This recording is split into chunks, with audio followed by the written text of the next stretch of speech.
afternoon and welcome to the second COVID-19 CommunityResources.com town hall meeting powered by the Center for Closing the Health Gap. I'm your moderator, Cincinnati City Council member Jan-Michele Kearney. This is our second of several town hall meetings where you can get information, ask questions of the experts, and get answers and share your concerns. Today, we're going to talk a lot about stress and safety and seniors and whatever else you'd like to ask our panelists. It's really on you. We'll have different groups, as we said, different groups of partners each week, and you can go to COVID-19 CommunityResources.com to find out what's coming up and also to ask questions right there and to get updated information every day, all day. Two reminders about the website. Its purpose is to give the Black community a place to go to get information from many groups, all of whom will link you to from our website. We wanted a one-stop shop where you can go and get information. So everybody's invited. All groups who serve the Black community are invited to join us at COVID-19 CommunityResources.com. Some people have said, oh, you didn't ask me, you didn't ask me. No, we're asking you. It's for everybody. It's not exclusive. This is to serve our community and to make sure we get the information and we link all of you out there to all these wonderful organizations providing services during this tough time and beyond. So before I introduce today's panelists, just a few housekeeping points. Want you to know that this session is being recorded so that we can share it later. If you have a question or you're joining us on Zoom, go to the Q&A tab right there and you can put your question in there. If you are joining by telephone, then we're going to tell you at the end of this broadcast where you can leave questions. Also, this is live on Facebook where you can also ask questions, and we'll be able to ask those during this town hall meeting. So for Facebook Live, you want to look for Close Health Gap. Close Health Gap is the Facebook Live address. We'd love for you to include your name and your neighborhood, but that's optional. If there's a certain panelist that you want to answer your question, please mention that when you ask. If not, we'll open it up, okay? So let me introduce our panelists. They're going to give you a quick introduction, each one of them, and then we're going to open up for your questions because this is really a meeting for you to interact with our panelists, okay? So let me quickly tell you who our panelists are today, and then I'll call on them to give you a quick, like a 2-minute intro, just to tell you a little bit before we open up for questions. So panelists, as I call your names, just wave so everybody knows who you are. I'm not sure if your names are showing up on everyone's screen. We'll start with the Reverend Mark Bomar of the Baptist Ministers Conference. Reverend Bomar, wave to us so we know it's you. Okay, there he is. Can you see me? Yes, we can. Okay, because my screen has gone blank and I'm trying to get back on. So at least I'm here. You. Okay. Yeah, we can see and hear you as long as you can hear us, and we're in good shape. Good. Okay, and then there's Officer Lewis Arnold of the Sentinels, which is Cincinnati's African American Police Association. William West III of the Cincinnati African American Firefighters Association, known as CAFA. Hello.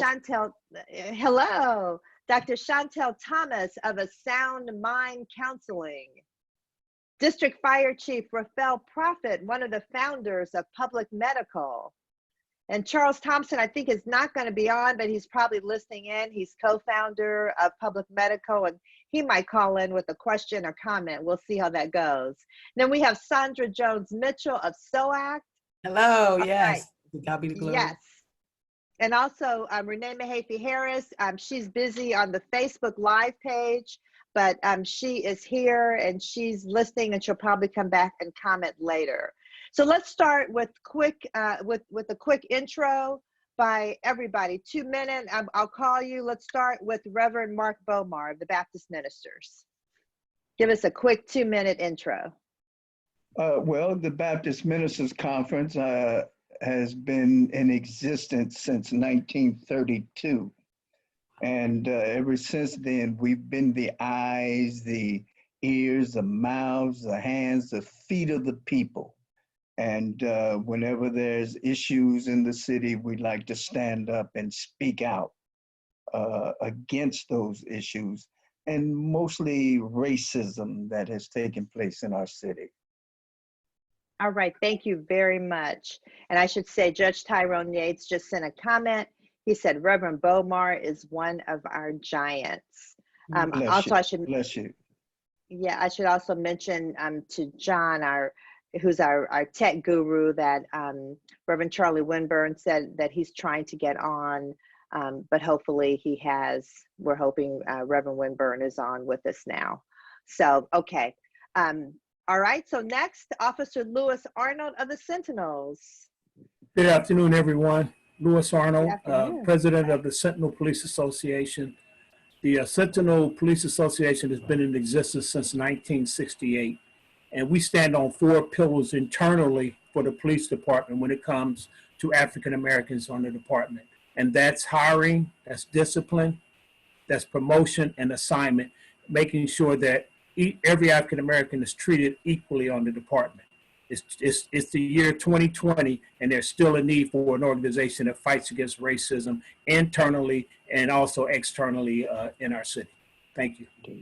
Thank you very much. Okay, William West, the third of the Cincinnati African American Firefighters Association. Good afternoon, everyone. I am William West, as Jan-Michele stated, current president of the Cincinnati African American Firefighters Association. We have been in existence since 1980, April of 1980, so this is actually our anniversary month.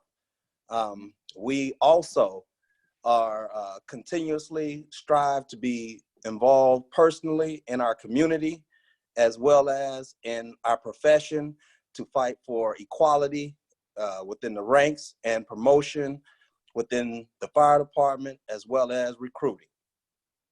All right, thank you so much. Okay, Dr. Shantel Thomas, A Sound Mind Counseling. Hello, and thank you for having me here today. I own a Sound Mind Counseling service. We have 4 different locations. The website is asoundmindcounseling.com. The number is 513-948-0023. We offer individual, couples, family, groups, marriage counseling for anything from children to adults to whatever it may be, anxiety, depression, premarital, postmarital issues, couples counseling, communication issues, and just everyday things that happen. So I'm happy to be here. Thank you so much. And she's going to talk today about how to deal with stress, because we all know we're stressed out right now. Okay, and thank you so much, Dr. Thomas. And toward the end, we'll make sure you give that number again. So, all right, District Fire Chief Raffel Prophett, one of the co-founders of Public Medical.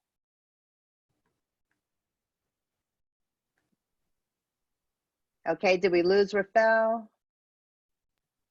I have to hit the mute button. I think I'm good to go now. Can you hear me?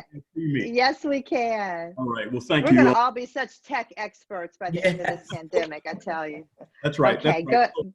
So, Go public medical. What public medical really is a outgrowth of CAFA, Cincinnati African American Firefighter Association. We know that vulnerable communities disproportionately use public safety as their health services. And this is born out of the inequities that have plagued our community. And so what public medical, what we seek to do, because public safety is public health. And what we seek to do is to try to influence that, which will provide a cost savings, as well as that will reduce the amount of injuries and serious disease in the minority African American community and underserved communities. And we're going to do this through evidence-based data gathering, education, and deep civic involvement. And so we're just looking forward as an organization. We just started this to really sort of proving the health outcome of our communities. All right, thank you so much. Okay, and then Sandra Jones-Mitchell of SOACT. Hi, yes, Sandra Jones-Mitchell with Serving Older Adults Through Changing Times.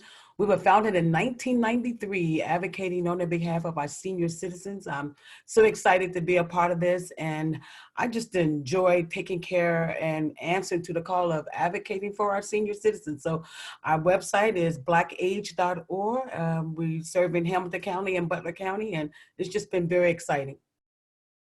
Thank you so much. And I should say that the president of the Urban League, Eddie Cohen, who is one of our partners, just said Sandra is one of the most compassionate individuals I know. So, and Kelly Prather, hey, you gave us a shout out as well. Nice of you to join us. Okay. All right. So panelists. Oh, and also Renee Mahaffey Harris is on. I'm not sure if she's on or not, but I know that she wanted me to remind everyone to get your absentee ballot application. You have to actually get your application in order to get your ballot. And so you want to get your application now. You have until, I think it's April 25th to actually get the application. I wouldn't wait though, because you're depending on the mail to get your ballot to you. Once you mail in that application, your ballot, your actual ballot has to be mailed in by April 27th in order to make it to the Board of Elections by April 28th. If you're taking your ballot in person on April 28th, there is a secure box where you can put it. The deadline is 7:30 p.m. on April 28th. So all of that is to say, get your applications now. You can call the Board of Elections at 513-632-7000. Just ask them to send you the application. You send in the application, then they'll send you the ballot, then you mail in the ballot. Okay, we'll get it done. We've got to vote. Also, most of you have received your census form. They're really quick to fill out, either just on the paper or online. Make sure you do that, because those numbers affect how much money we get in our community. So please fill out that census data. Okay, the first question. What are churches doing? And this is directed to Reverend Mark Bomar. What are churches doing in relation to the COVID-19 virus? Well, today, Jan, many of them have gone online. In fact, they're using this same system that we're on at this moment to preach to their congregations. And I noticed too, and it's funny because as they're online, there are some 2,000 and 3,000 viewers that are actually coming online to see these preachers as they are doing their services. And that's a whole lot more than they would have on a Sunday morning. That's right. That's right. Yeah. So I've heard some other ministers. Yeah, I've heard some other ministers say that their viewerships are really increasing. The same thing you're saying, that they're getting more attendees online than actually physically in church on Sunday. That's right. So I don't know if that's because, more people are seeking that kind of spiritual guidance, or it's just more convenient. I'm not sure. Do you have any idea of what's happening there? It's a possibility that it may be convenience. And the reason for that is a lot of people just don't want to get up on Sunday after working all week. They like to lay there in bed. They're the ones we call Sunday morning bedside Baptists. Yeah, and so I think it may have a lot to do with that. But by the same token, we like to say whatever floats your boat. So it doesn't matter how you get the word. The important thing is that you get the word, because the word is our spiritual awareness. It helps us to keep the spirituality of our lives, helps us keep in tune with life at its best. I mean, and let me thank you so much. I was gonna ask Dr. Shantel Thomas if she wanted to comment on that, because is this creating a sense of community that we need? Because a lot of us are feeling really isolated right now. Yes, so it really is helpful. I've been telling everybody that I can talk to that you need to create a Zoom account and connect with people because we are isolated. People are feeling lonely. Depression has gone up. We know that domestic violence has gone up since this has happened. We know that we've gotten a lot of calls from parents about their children being depressed and anxious and wanting to get back to school. So I've talked to parents about creating Zooms for their kids to connect with other kids as well, because it's pulling, a lot of people who are very social are now feeling, that they're antisocial or they can't connect with their friends. And so connecting on Sundays at church has been great for me and my family. And I think for a lot of people, being able to see your pastor or feel like you're still a part of the congregation is helping to lift that depression and that sadness that we're hearing about every day. I agree. Oh, thank you so much. And then Sandra Jones Mitchell, who deals a lot with, she really helps our senior citizens. How are our seniors doing? You know what, Jan? It's pretty challenging. Many of the seniors were pretty isolated before all this taking place. So I was told that it's like smoking 15 packs of cigarettes because the seniors were so isolated. So this here now has really caused, to me, what I'm looking at, a lot of hardship for some seniors. Think about that socialization. We all need that human contact. And unfortunately, a lot of our elders are not getting all that because of this COVID-19.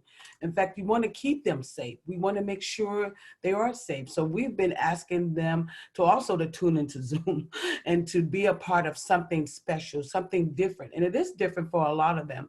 First, we're going to have to pretty much show a lot of them how to use these telephones, and many of them don't have computers and laptops and iPads. So we got to do some real serious thinking after this stuff. We're going to have to equip homes with Wi-Fi. We're going to have to make sure people have what they need, because I don't think this is going to blow over anytime soon, and especially for our seniors. I was teasing one of my friends and my husband today. I call myself now the Senior Mass Patrol Officer because I'm driving around town now pretty much giving out masks to seniors that I see, but it also gives me an opportunity to check on them and get to know them a little bit because they are isolated. So they're coming out, and when those checks hit their account in May, you're gonna see a fluctuate of seniors out there in the community trying to get to these stores, and they are not really protected like they should be. So isolation is still a problem, Jan, and we need to address that seriously. Okay, all right, thank you. All right, next question is for Officer Arnold. And it is, why is this virus having such a devastating effect on the Black community? Well, to answer that question, Jan, the reality is that it's racism. We live in a system where racism is ingrained in the very fiber of this system. And those who are at the bottom, which are most often African Americans, suffer the greatest when there's a crisis, when there's this pandemic as we have, for several reasons, not being able to properly take care of themselves, maybe not having the proper medical insurance, having a stigma against the medical field because of the history of African Americans being experimented on throughout history when it comes to our medical industry, not having the proper nutrition, not able to get the proper rest, to get the 7 to 8 hours of sleep that they may need in a night, because they might be working 2 jobs, sometimes 3 jobs, to provide for their families. And until we deal with that issue, which is racism, we will continue to struggle. We thought we had a light at the end of the tunnel right after the Civil Rights Movement and the Civil Rights Bill was passed and the Voting Rights Bill was passed, which both are now being attacked. And we find ourselves now worse off today than we were in 1965. And until we begin to, as people, as those who have influence, those who have money, and those who have the heart and passion for it, begin to come together and unite as people, and begin to, number one, look at establishing some of our own, and number two, begin to, when we see it, call racism out, and when we call it out, have a plan of action to attack it. And that's why we continue to suffer. Until we can get off the bottom we will always suffer. We will always get the brunt of whatever's coming down the pipe. Okay, thank you very much. Can I say And I was going to something? say to the other panelists, feel free to comment as well. Yeah, I'd like to say something about that. I believe too, while we do still suffer racism, okay, that we have to get more to a point where we begin to believe in us as a people. And what I mean by that is, for years, even in our churches, we've been preaching along the lines of when I say this, I'm trying to speak of salvation. Okay, we've been preaching along the lines of salvation, but what do you do after that? After you get them saved, and now it's time for us to begin teaching them what Jesus taught in the scriptures. Because if we're going to tell everybody to be like Jesus, then listen, we've got to get to a point within ourselves where we know that if we say to this mountain, be thou removed and cast into the sea, and shall believe in our hearts and shall not doubt, that it can indeed happen. And we've got to get to our people to that point so that we can move away from this, thing called racism and begin to live our lives as a people instead of continually thinking that we're cast down and all of those things. We've got to change the minds of the people by the word of God. Well, I can tell you too, if there, I'm sorry, Sandra, go ahead. But, you asked the question, why are we top of the list of some of this? We have been at the top of a list of a lot of stuff for years when it came to our health. This is nothing new to many of us. When I think about closing the health gap in some of the home health fairs we've had throughout the communities, I know for me, 21 years ago, due to the Avondale Health Fair, I was able to find out that I had a kidney disease. So it was because of that, I knew to change my behavior on some things. One of the things we don't do, we don't take things serious. We'll take our medicine and still go do some of the things we know not to do. So I think a lot of what you're seeing right now, because we don't have a primary care physician, a lot of our elders, because they just go to the clinic and then they're not taking the meds like they should. And then we got to do a better job in helping them understand that a lot of what we eat and take into our body, that's right, not exercise, we got to move. You can eat, but you gotta move. You gotta control your weight. I said some fat is good fat, but some of this fat is bad. It's holding around our organs which are all in one spot. There's some things we gotta take serious, and it's our health. So I hope, if nothing else, what comes out of this, that the health disparities, that we take control of that. This racism is not going anywhere. I was sick in the early part of March, and my doctor told me not to come in. I said, well, I hope I don't die. And then the virus kicked in, right? But I knew to stay in the house and do some things different. But our seniors don't always have those things in their homes. So we just got to make sure that we're being mindful. I understand, like you said, call it out when you see it, because I've changed doctors since then. We got to be a little bit more aggressive in taking care of ourselves. Oh, thank you, Sandra. And I see that talking about health disparities brought Renee into our video. Renee, go ahead and comment. Okay, unmute your mic. She's still muted. We are live on Facebook. Okay, here we go. Okay. No, I just wanted to add to what Sandra said, and actually asked Dr. Thomas to add to this. One of the reasons that we have the great gap in our disparities in our incidence of disease and mortality outcomes for disease are because of stress. Stress borne by us coming to this country, and all the stress that we have bear as people of color, Black people, not people of color, Black people, but all people have stress. But for Black people, we have stress from microaggressions, from overt racism. And so you layer that with the stress that we're all experiencing right now relative to COVID-19. And some of that stress that we live every day, we don't think about that stress. So now that stress is compounded with already the stress we have of living life every day. Now we have further stress of the uncertainty of the times. And so I would love for Dr. Thomas to elaborate on that. So when we think about disparities, one of the biggest predictors of our disparate outcome and the disparity in disease for us is the stress that we bear as Black people in this country. Yeah, and that's Okay, true. Dr. Thomas, yeah.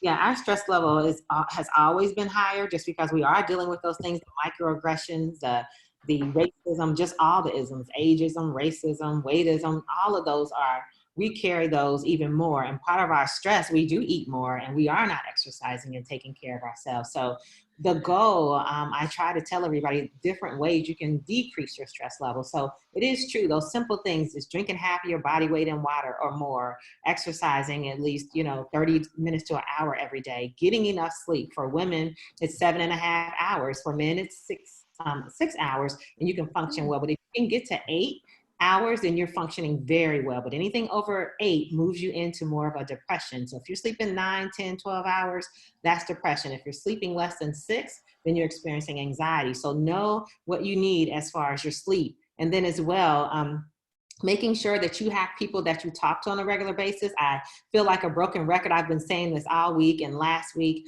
just that making sure that you connect. For women, we need 3 other women in our lives that we can be transparent with and talk to and tell everything to be considered healthy. So if you don't have those 3 women, then you're already at a deficit. And for men, you need 1 man that you can be transparent with and talk to on a regular basis, 2 to 3 times a week. I talk to a different girlfriend and multiple girlfriends daily, and I have about 10, but now since we're here with COVID, it has been increased. I'm intentional about making sure there's at least 3 that I talk to every day. So we need to make sure that we're connecting and talking and pouring out. And if you say, hey, how's the day going?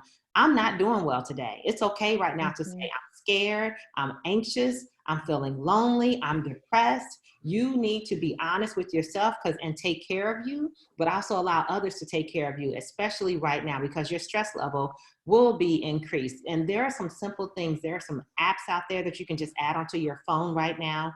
There's one that I really love called Stop, Breathe, Think. And this one, every day you can do a check-in. It asks you mentally how you're doing, physically how you're doing, and emotionally, and you program that. So every day it's a different program. Now, the thing about doing anything to help alleviate your stress, you have to do it for 7 minutes or more. If you don't do it for 7 minutes or more, then you're not getting any benefits. So if you say I'm going to stress and relax or stretch for just 2 or 3 minutes, you're not going to get any benefits. So you need to have 7 minutes or more. So I tell people 10 minutes every day. You can bring your stress level down by up to 50% just by doing 10 minutes of some deep breathing or some stretching or yoga. So. I think Jan-Michele, you're muted. Why am I muted? Okay. Tracy's comment is on here, and she said, I have had great experience at Sound Mind Counseling. It is important that people know there are African American counselors who strategically choose non-Black owned practices so that we are available through employee assistance programs or sliding scale options. This is sometimes the only affordable options for folks. So she's had great experiences at Sound Mind Counseling, and that is wonderful to hear. And meeting Dr. Thomas, I can see why. Our next question is from Benjamin Thomas. This question is for William West. So William West probably wonders, when is he gonna get into this conversation with CAFA? And it says, what is CAFA doing to help keep its members safe from COVID-19 while on duty? And Benjamin Thomas is a fire apparatus operator, FAO. Appreciate your question there, Ben.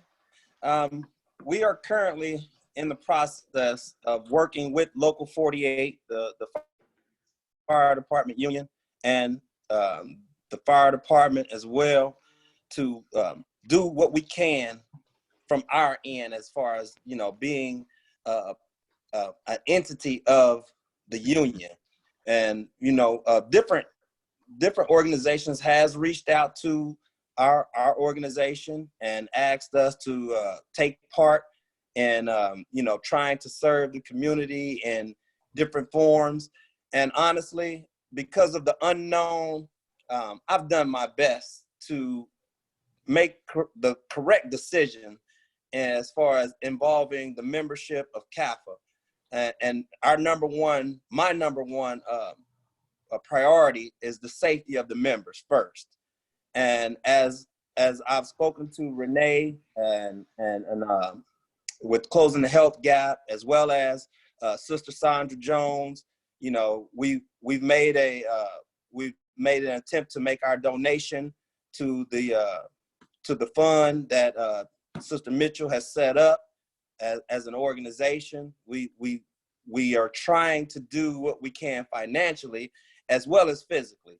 But before we do it physically, I literally talked to the fire chief, Chief Roy Winston, and ran the idea past him to let him know that we were trying to be proactive members in the community, help our elderly any way we can, whether it was delivering food or you know, any other necessities. And his priority is basically, I have to consider everybody in the fire department prior to anything else. And as we know, everybody's sense of awareness is heightened right now. And some areas, there are more calls than others. And he's trying to make sure that we basically have the proper PPE before we take actual action physically in the community. That's what he requested of me, and I agree, you know, because it does us no good to try our best to help our community, and we can't even be safe ourselves, and we ended up bringing something home to our family and loved ones. And I don't think that's fair, and I wouldn't want to put anyone in our organization, even though we are eager to do what we can, as well as, you know, operating from home as much as we can, you know, doing the Zoom meetings, doing what we can to stay proactive. So that's okay. Thank you. Let me ask you, let me just jump in, because the next question is kind of related to that. And it's saying, as a first responder, are firefighters able to deal with the usual emergency medical runs plus the additional coronavirus emergencies? And there's another question, and you're kind of answering both at the same time, but how are you able to deal with the pandemic and also, you know, your families and all the usual things going on? So both questions kind of deal with, you know, how do you deal with the usual stress and the usual emergencies plus the pandemic at the same time? And that second question was from Eric Kearney. Yes, it's challenging for everyone.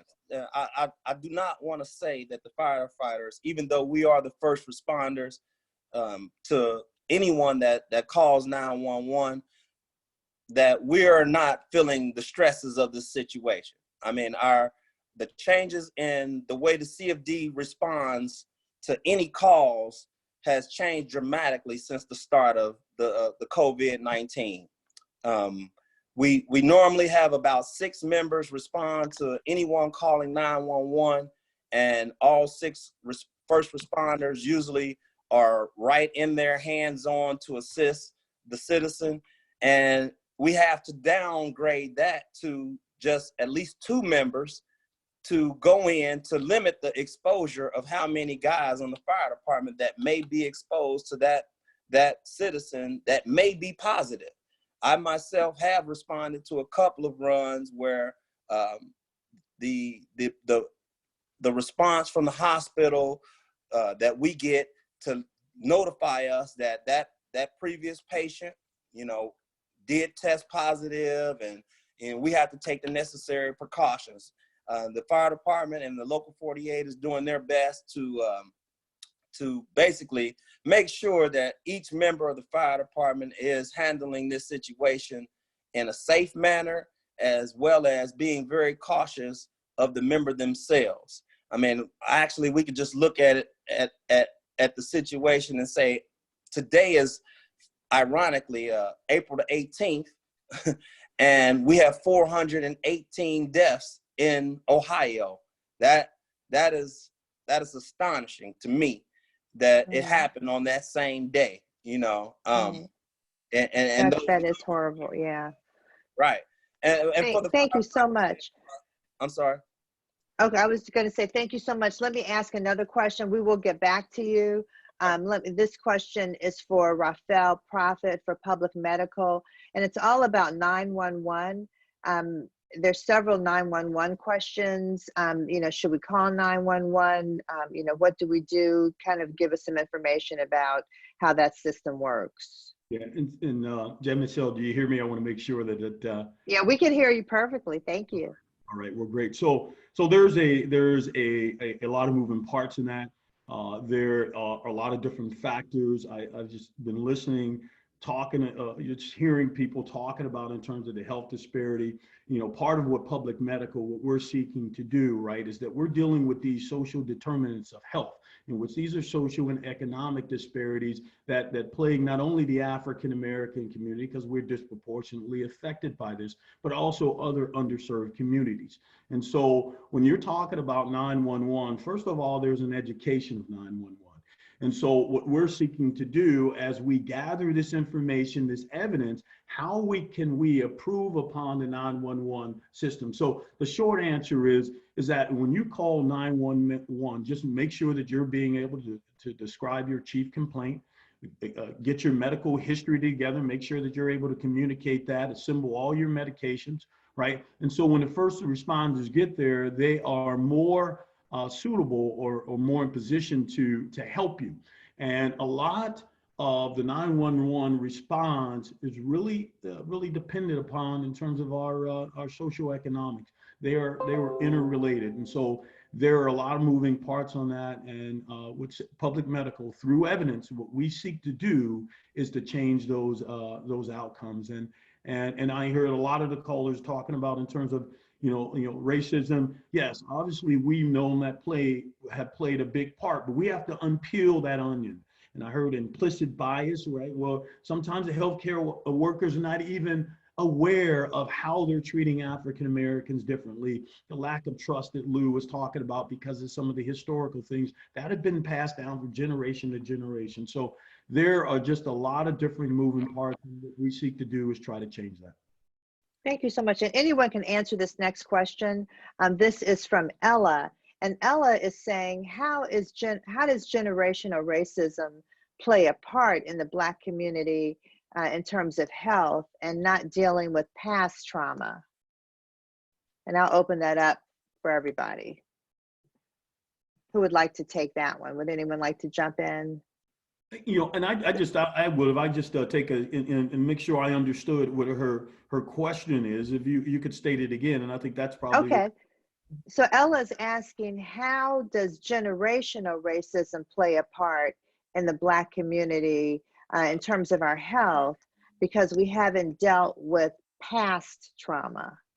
So you know, one trauma. I mean, it's passed on generation to generation. That's exactly right. And I think Lou alluded to it in terms of when you're talking about the sort of the distrust that we have in our medical system. And that's based on actual, occurrences, things that happen, right? In terms of, even here at Cincinnati General, in terms of the use of radiation, in terms of African Americans. And so that distrust in our medical system, unfortunately, is passed down to generation. And so they're less apt to be a part of the comprehensive medical system that most majority people are just used to and accustomed to. So it's definitely an issue that we need to get at. Can I say? Can I add? Oh, sure. Go right ahead. Who's that? Who was that, Renee? Okay, sure. What I wanted to say in response to that question is systematic and structural racism have persisted in our nation for centuries, right? Or decades for us. And so when you look at disparities and the question about generational factors contributing, so obviously we are informed by the generation that raised us. And then they are informed by the generation that raised them. And so our history then puts us in this place where many of the systems and structures from a policy perspective don't take into account race. And many of the inequalities that exist from an economic perspective to housing, to transportation, to safety, to all of those quality of life factors. And so it is a huge factor in the disparity. So the caller raising the question generational and institutional and structural racism are the biggest predictor and the constant factor that we must overcome and change through policy to change these factors that create a disproportionate level of opportunity for us. And that distrust is borne out decades and decades and decades. And so it's passed along and it hasn't changed. Even today, when we hear of medical students at some of our Ivy schools in 2016 data showing that they prescribed less pain medicine to Black children because they believe that Black people tolerate pain greater. So if in 2016, medical students that are being trained are still functioning that way, that notion of the bigger conversation that we are starting to have in our country and in health systems about implicit bias. And so I will say that many of the institutions, all of the institutions are working on this notion that we come to whatever profession with what we learned from our generations. Right, great answer. And let me, this kind of goes into our next question, which actually came to us from John Harmon before the program even started. But he mentioned that there were two young men in a store, and this was last week. You know, it was chilly. They had their hoods pulled up. They had on face masks because, you know, public medical, we're all saying 6 feet, mask up. We're telling everybody mask up. And they were asked to leave the store because people felt threatened by their presence. And so I also heard something on the radio, you know, a man was talking about how he had his hood up and he had his mask on and he looked in the mirror and he said he started thinking about Trayvon Martin and Michael Brown and you know, and he just said, you know, he started thinking, oh, I can't go out like this. So let me ask, how are the, you know, police in our area being taught to, you know, to deal with a situation where, you know, people have to wear a mask, and it's for, you know, how do you deal with, you know, with protecting yourself from COVID-19 and also not being put out of a store because someone finds you threatening? First, let me say something about, in reference to the gentleman who would ask to leave the store. That still goes back to racism. And it goes back to the fear of Black men that has existed since Black people have been in America. And that fear goes to a higher level when you have things, now we have to put a mask on and you put your hood on because that implicit bias that is in that person, because they have an ingrained fear of Black men, they're going to be fearful. As far as police and handling those who have to wear masks, we're encouraging every citizen that we see to put a mask on, to protect not only themselves, but anyone else that they may come in contact with. We've gone even to the point of, we only have one police officer in a cruiser, period. We don't double up anymore. That's to protect the officer, and that's also to protect the citizens that we come in contact with. But that fear piece is real. And it still goes back to racism. And until the white society can see Black men as someone that can contribute to society, as opposed to someone that they feel takes from society, and in turn they operate in this fear, it's not going to change. We don't have to change. They have to change. They have to begin to see us for who we really are. We're human beings. We're contributors to this society. Majority of us are tax-paying citizens, good fathers, good husbands, good brothers, good uncles. And so they have to begin to see us as that. They have to begin to see us equal in that matter. And until that happens, we're going to continue to battle this I call it a demon. We're going to continue to battle this demon. And spiritual warfare is real. And until we get reconnected with who we are as a people and begin to deal with these spirits on a spiritual level, we're going to continue to have what we have. But I tell every Black man out there, you put a mask on and you protect yourself. You protect yourself, you protect your family when it comes to this virus. Cincinnati PD is not going to be harassing you because you have a mask on. Actually, we're going to applaud you for thinking safety first. All right, thank you, Officer Arnold. Well Now said. here's a question. This is from one of our partners, Teresa Harper, who is spokesperson for the Cincinnati NAACP, and she's on their executive board. She was a panelist last week, did a great job. So her question is, historically, Black women have never been taken seriously when they go to a clinic for care. What suggestions can you provide to African American women that who would prefer to have a Black doctor, but they don't have health insurance? And she said, this question is for Dr. Thomas. So we, in my private practice for mental health, what we do is we don't turn anybody away. So if you can't afford to pay, we have interns, we have all of my therapists who are in the practice, we have to have at least one pro bono client that we see. And so that way we make sure if you don't have health insurance or you can't afford the self-pay, you're not turned away from this private practice. That's not the way traditional private practices are done, but I started a sound mind counseling to help those in the African American community who were afraid to go see a therapist because they thought somebody would think that they were crazy or they're insane, the stigma of being a therapist. And so we have to get past that. So sometimes people come in and they say, you can't tell my family that I've ever come here, or I'm afraid to even talk about the fact that, you know, I'm depressed or I'm anxious or my child has been diagnosed with ADHD. And sometimes their kids have been diagnosed with it and they truly don't have it. They're just little boys and girls that are full of energy. And we know a lot of times they come in with all this medicine and we sometimes have to take them off and say, you know, this isn't the case. So really, I think it starts with us talking to people and saying, you have to go to the doctor. You have to go get your physical from the, you know, your primary care. You go to the physical doctor, health doctor, go to the mental health doctor. And I always tell the women, you know, talk to your family members about getting treated and help. If you have a husband that won't go, take it, schedule it for everybody. I used to schedule everything for all of us on our birthdays. I would say on the birthday, take them for all of these appointments. So the 10th of every month or the 12th of every month, whatever it is, get your appointments together. But women, you know, we have not been treated fairly, but we have to keep pushing and fighting back and talking and telling everybody, if this doctor is not treating you well, find another one. You know, for some of us, the safety is finding an African-American doctor who has been trained. I tell them, come with questions. So ask that doctor, what do you know about African-American women or the African-American people? How many have you seen or talked to? And if they tell me, well, one, and I've been practicing 20 years, he might not be the person to go to when you have, you know, some type of, if you have fibroids or something like that, or you have an issue that's specific, sickle cell, and they don't know, and they have said 2 or 3, and you've been practicing for a long time, then you need to find another doctor. And All right, thank you. When I think about the elders going to the doctors, we don't have a lot of gerontologists in the city, right, that specialize in elder healthcare. So with our elders, I always say to them to take a recorder, take a family member with them, but take notes and then ask for the summary of that report before you leave. If they say, well, you have to call for your medical records later, no, you don't. You can get a summary of your visit that day.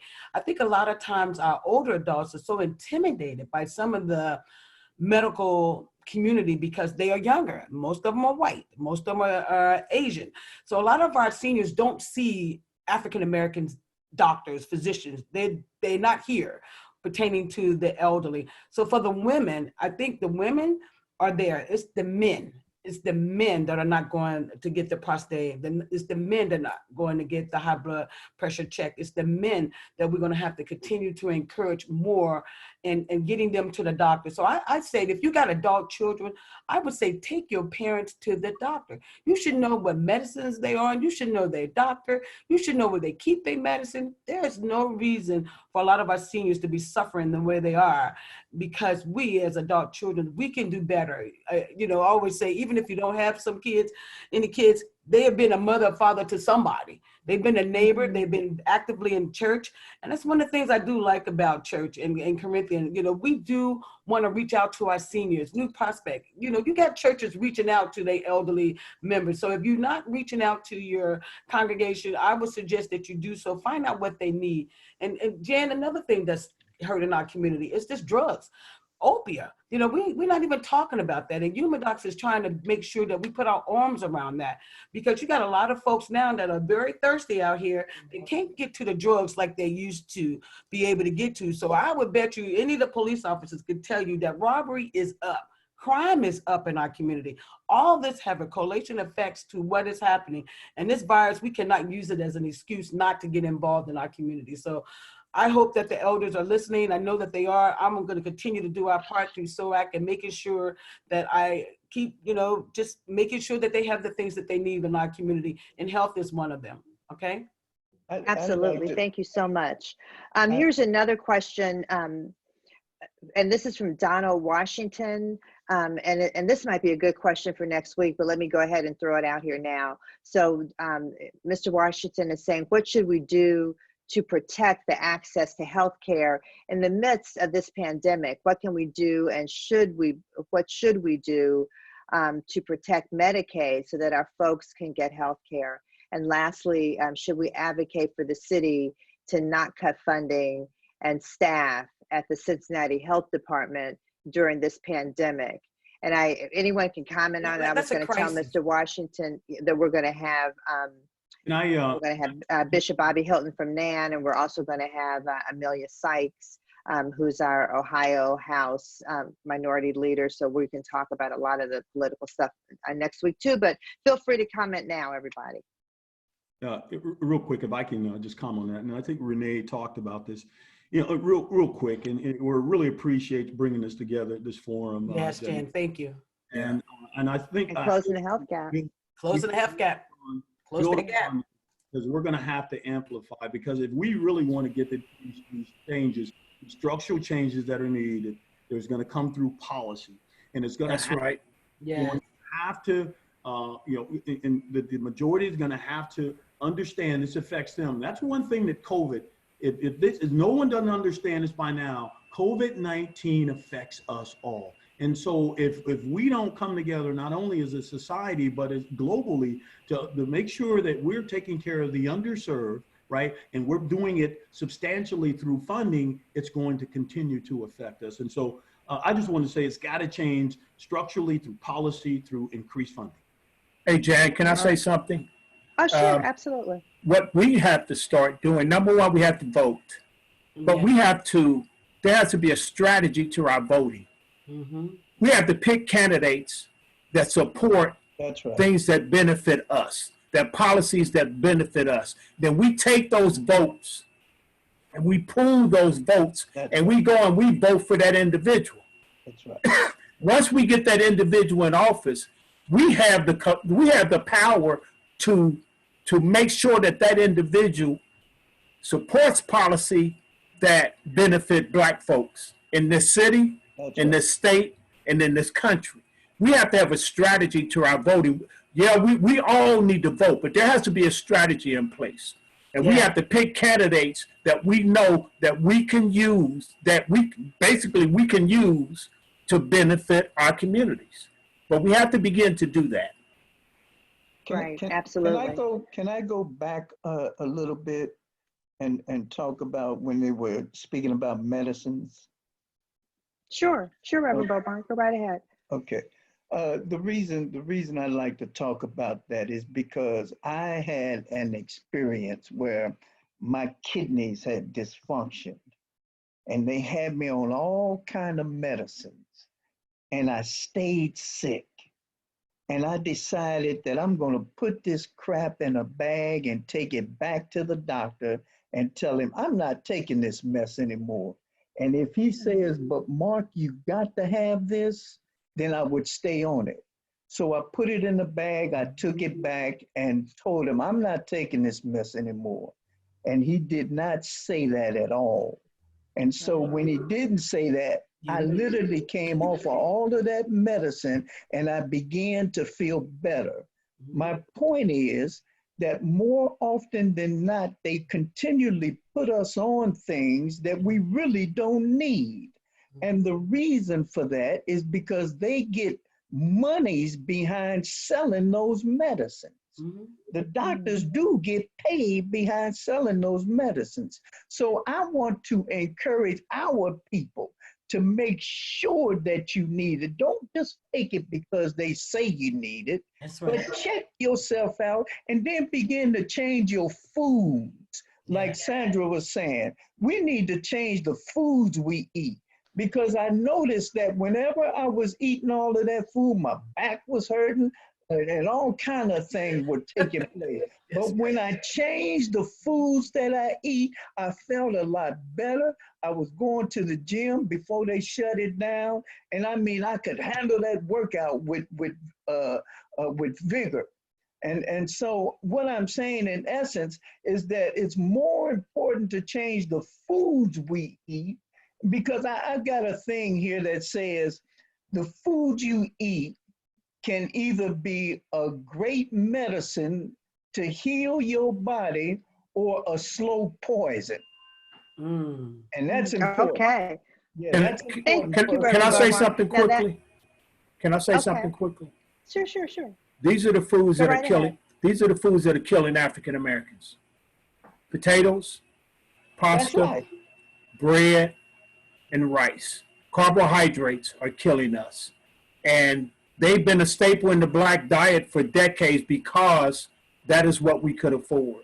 We need to begin to move towards more leafy vegetables and That's right. fruits in our diets and get away from some of this heavy carbohydrate, which turns into sugar in your body. That's right. I mean, we got 15 and 16-year-old kids that have type 2 diabetes. It's because of the diets, and we have to work at changing that. And a big part of that is not having the stores in the communities, not having proper grocery stores in the community. That, to me, that's all a plan.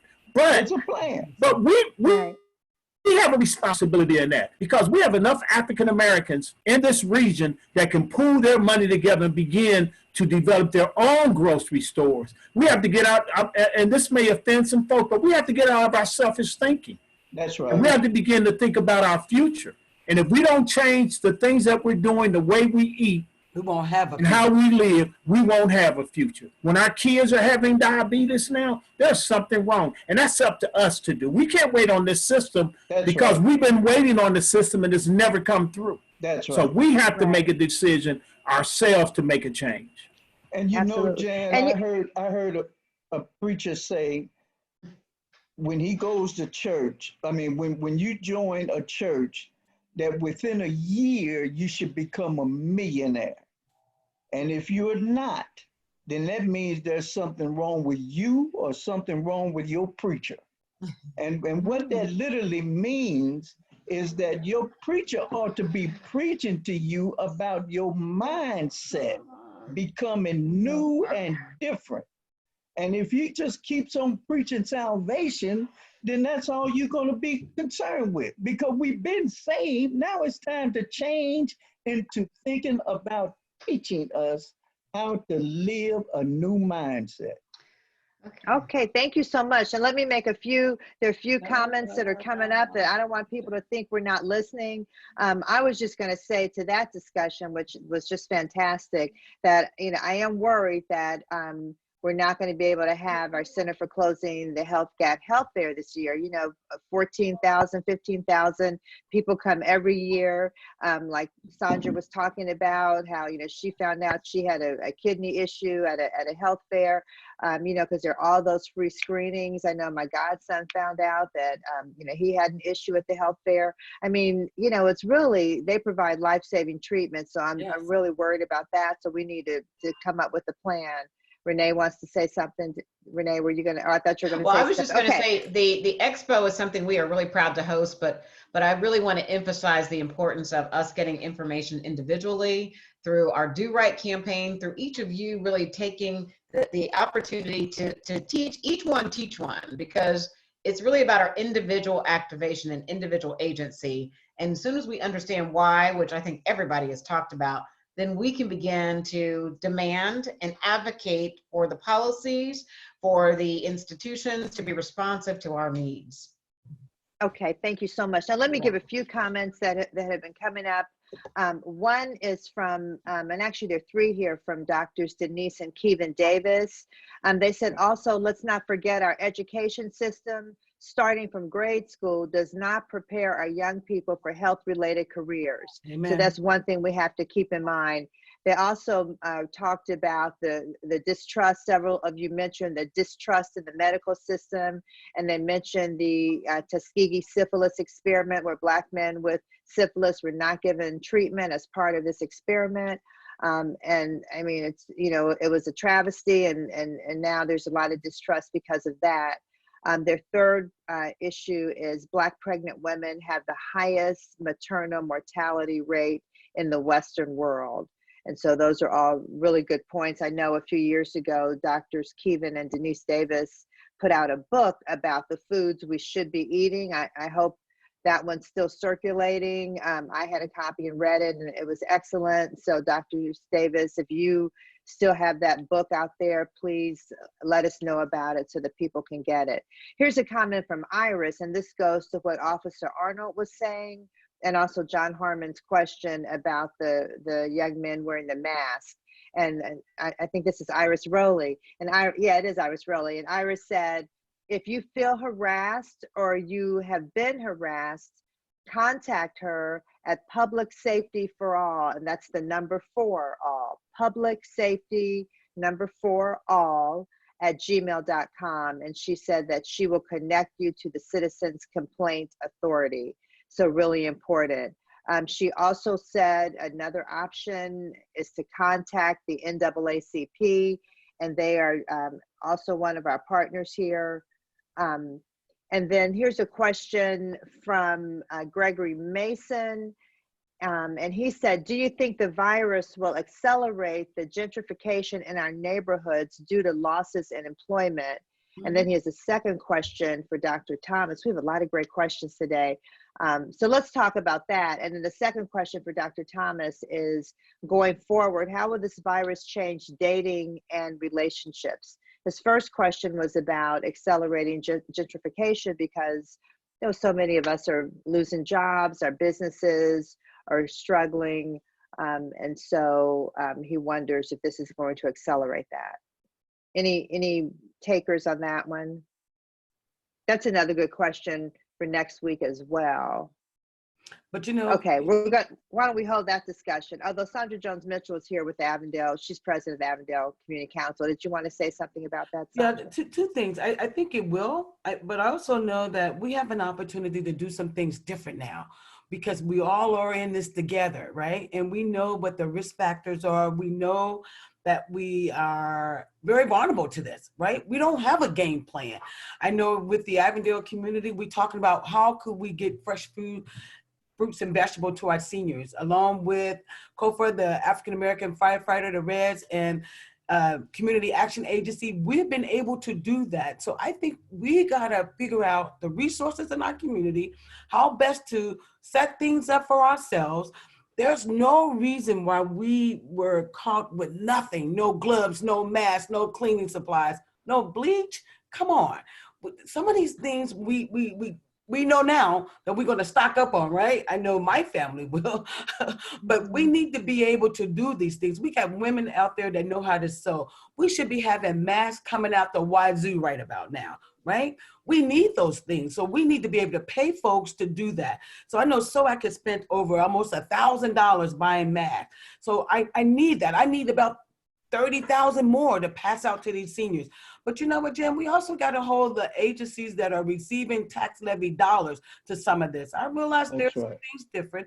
And I realize in the nursing homes, I wish that the nurses, the health department could go visit these nursing homes. That families, we can't go inside the nursing homes, but someone should be able to go inside these nursing homes and be checking outside of the administrators there reporting to us that they're doing okay. Because I think we need another eye in there. So as an advocate, I want to see a lot of things change, and I'm going to continue to fight for that and work on that. But again, thanks for this opportunity. And if folks want to help me, they're more than welcome to help me. Blackage.org, 861-2790, because I'm working every day. Although I retired from my job at 30 years with Hamilton County DDS, I'm doing SOAC now full time, but I'm also being responsible because I do have couple of underlying health conditions, and I don't want to get caught out there trying to do good and you know, infect myself. So, right.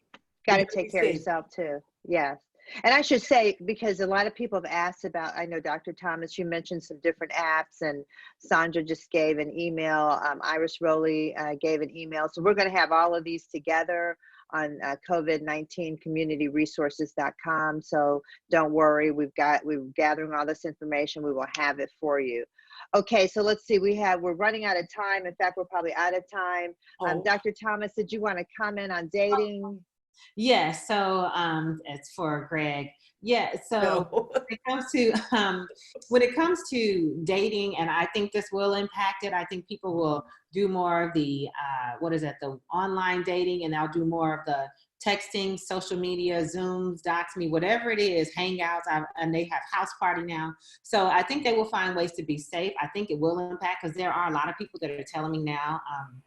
They are afraid. I think life will be different for a lot of people, just because a lot of people are telling me now, I want to continue to do Zoom instead of coming into the office. I want to continue to have a phone counseling session because their fear is still up. And I think until we go through that second wave that they're talking about in the fall, some people may be fearful or a little anxious or a little reserved for maybe another year or so. And so it will impact dating relationships. I think that people have to be safe, talk to the person for a while. You might even have to get tested before you can actually go face to face. And you come with your results, I come with mine. I mean, be safe and be smart, about it.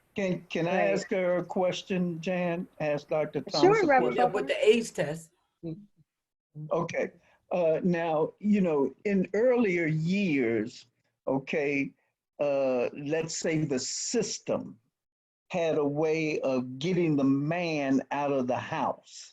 Okay, they would come with the welfare and say, okay, we can help you with that baby, but you got to get that man out of the house. Right. And so the man leaves, and then he ends up on the street. They done took the jobs, and so he ends up going to prison, and the whole thing was a setup. Okay, do you think somehow that this too may be a setup in that degree? Am I making sense? Yes, yes. I heard that I've seen all these ads and clips about how the government was doing this test, and that's how COVID was created, and it got out of control. I mean, there's so much out there, you don't know what is or what isn't. But I think that when it comes to us, the first thing is you have to be aware. As they say, stay woke, be woke, wake up, and do what you can do to help others, and then help, yourself first, then your family, then your community, and let it go from there. But, if it was systematic or if it was strategic to wipe us out or whatever it may be, I think that us getting this information out like we're doing right here with this town hall meeting to help stop that is very important, and that we have to continue this throughout the year, even into next year. So even when it stops, the information has to keep going. The Closing the Health Gap is doing a great job with this, having different people. Yes, thank you. Yes, they're trying to destroy us. That'll never stop, but we have to just keep fighting back. We don't dig up. We That's go right. dig in, and we keep going. That's right. Okay, thank you so much. Everyone, this is such a great discussion, and there's so many questions we haven't answered. Cole and Andrea, we see your question here about what can the medical community do to help? We want to build up trust. And so, there are a lot more questions, and we're going to continue our discussion. We'll have different panelists, but next week. I do have some really good news that I heard. So I'm glad that Iris Rowley is on, because CEAI is opening up 2 testing sites in the Black community. So we want to thank Reverend Damon Lynch III and Iris Rowley for their leadership. Cinnamon Pelly, I know, is involved, and several others. And we appreciate that. So they're opening up these testing sites. We're going to hear more about it next week. I know it's coming next week, so stay tuned. We'll make sure that we put it on COVID-19 communityresources.com so more people can actually get out there and get tested. So really appreciate that work. Panelists, you're fantastic. I'm here in this room by myself, but giving you a big round of applause. You all had such great information for us. I want to thank our partners out there, all of you, and all of you attendees and guests. Make sure that you go to our website to find those phone numbers that you want, those apps that Dr. Thomas mentioned, to link to all these great organizations, to CAPA, the Sentinels, to SOAC, to Public Medical, Dr. Shantel Thomas, Reverend Bomar with the Baptist ministers. You're all just fantastic, and we really, really appreciate you. And of course, the Center for Closing the Health Gap for powering us up. And Teresa Harper from NAACP gets the last word, because she said, don't forget to vote. Get your application in order to get your absentee ballot, and make sure you don't wait until April 25th to ask for that application, because you've got to send that in to get your ballot, and then you have to send in your ballot. So don't wait till the last minute, okay? Make sure you vote, make sure you fill out that census. So we're gonna see you next week. Some of our guests next week are going to be David Singleton from Ohio Justice and Policy Center, Bishop Bobby Hilton, who's president of the Cincinnati chapter of NAN, that's the National Action Network, Ohio House of Representatives Minority Leader Amelia Sykes, and several others. So join us next week. We're going to continue our discussion. And if you have any questions that weren't answered, please email them to closingthegap@thehealthgap.org. That's closingthegap@thehealthgap.org. Or you can call 513-585-9872, 513-585-9872. We want to get all your questions answered. We are in this together. We are going to get through it. And you know what, community? We're going to come out stronger and better. Right. And so thank you, all of you, for being a part of that and making that happen. Everybody, stay safe, stay healthy. Thank you, Jan. Thanks, Jan. Thank you, Jan. Thank you. Councilwoman Jan. All right. Yes, Councilwoman. That's right. Congratulations. Love you guys. Thank you so much. Thank you. Take care. Bye-bye. Okay, see you next week.